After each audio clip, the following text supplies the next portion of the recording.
Picture a modern child turning 7. They get a birthday cake, maybe some new toys, and a bump up to the second grade. But for most of recorded history, turning 7 triggered a terrifying legal and social trapdoor. Within a few days of your 7th birthday, you crossed a threshold that medieval society called the Age of Reason. You were no longer considered an infant, you were a miniature adult. At 7, you could be put to work in the fields from sunrise to sunset. You were considered capable of committing mortal sin. You could be legally tried in a court of law. In some jurisdictions, a 7-year-old who stole could be hanged. In the modern world, childhood is a protected, sacred bubble that lasts until you are 18. But in the deep past, childhood wasn't a distinct life stage. It was just a temporary physical size. The word child essentially meant short laborer. To understand how alien this past was, we have to start at birth.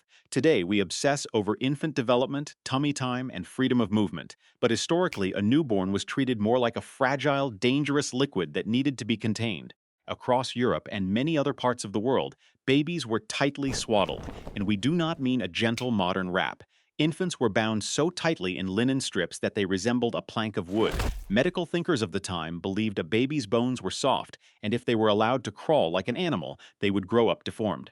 This tight wrapping served a very practical bodily purpose. A swaddled baby could not crawl into the fire, they could not fall into the well. In a busy peasant household, a mother could take a swaddled infant and literally hang them from a wooden peg on the wall, keeping them safe from the pigs and dogs wandering across the dirt floor, while she went back to churning butter or spinning wool. There was no dedicated nursery. There was just the immediate, overwhelming demand of survival. If you survived infancy, and up to half of all children did not, you eventually learned to walk. And the moment you did, you were stripped of your swaddling and handed your new wardrobe. Look inside any modern child's closet today. You will see bright colors, cartoon dinosaurs, soft fabrics, and clothes designed specifically for playing. But if you look at historical paintings from before the late 1700s, you will notice something deeply strange. There are no children's clothes. Once a toddler was potty trained, they were dressed in exact, scaled-down replicas of adult clothing. If you were a peasant, you wore a rough, itchy wool tunic. If you were wealthy, you might be squeezed into a miniature corset, a stiff, ruffled collar, or even a tiny suit of armor. Society did not view children as a separate category of human with their own distinct culture. Clothing wasn't about your age, it was about your social class. Dressing a 5-year-old in a corset was society's way of saying, this is not a kid, this is a future duke who happens to be 3 feet tall. And if you weren't a duke, your small size was quickly put to use. Today, we spend billions of dollars childproofing our homes to protect kids from the world. But historically, a 6-year-old wasn't being protected from the workplace, they were the workplace. In medieval and early modern villages, there was no such thing as a teenager, and there was no such thing as middle school. The moment you could follow instructions, you were an economic asset.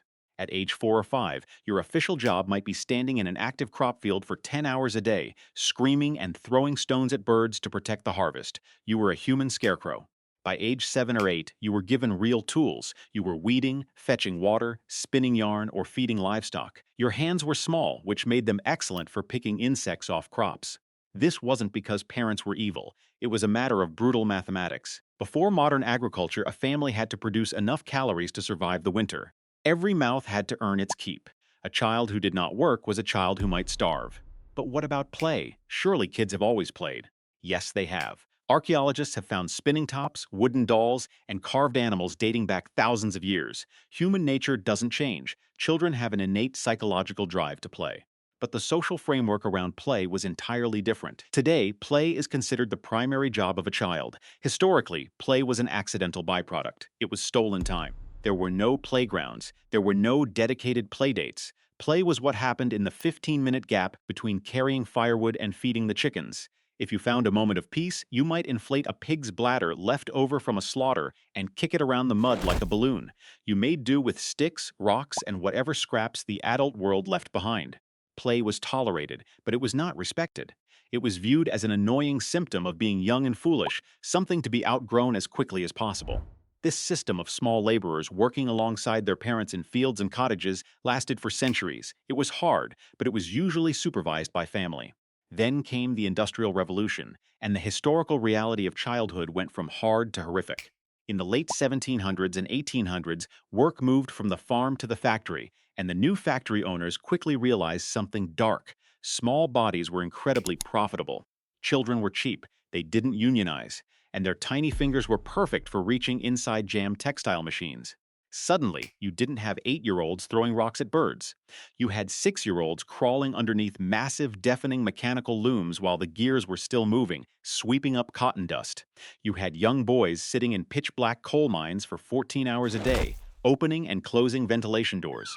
The machines didn't care how old you were. They only cared about your output. This was the breaking point. The horrors of child labor in factories became so visible, so undeniably brutal, that society was finally forced to look in the mirror. Doctors began documenting the stunted growth and warped spines of child factory workers. Reformers started publishing interviews with 10-year-old girls who had never seen the sun because they worked from dark to dark. For the first time in human history, a massive social movement began to argue that children were not miniature adults. They argued that a child was fundamentally different, innocent, fragile, in need of a sanctuary. In the mid-1800s, laws were finally passed in places like Britain, slowly banning children under 9 from working in textile mills and limiting older kids to a mere 9 hours of work a day. It sounds barbaric to us now, but at the time, it was revolutionary. Governments began to mandate schooling, and once children were removed from the factory floor and placed into classrooms, the modern concept of childhood exploded. By the Victorian era, a new industry emerged to cater to this newly invented life stage. Publishers started printing books specifically written for children. Toy makers began mass-producing dedicated toys.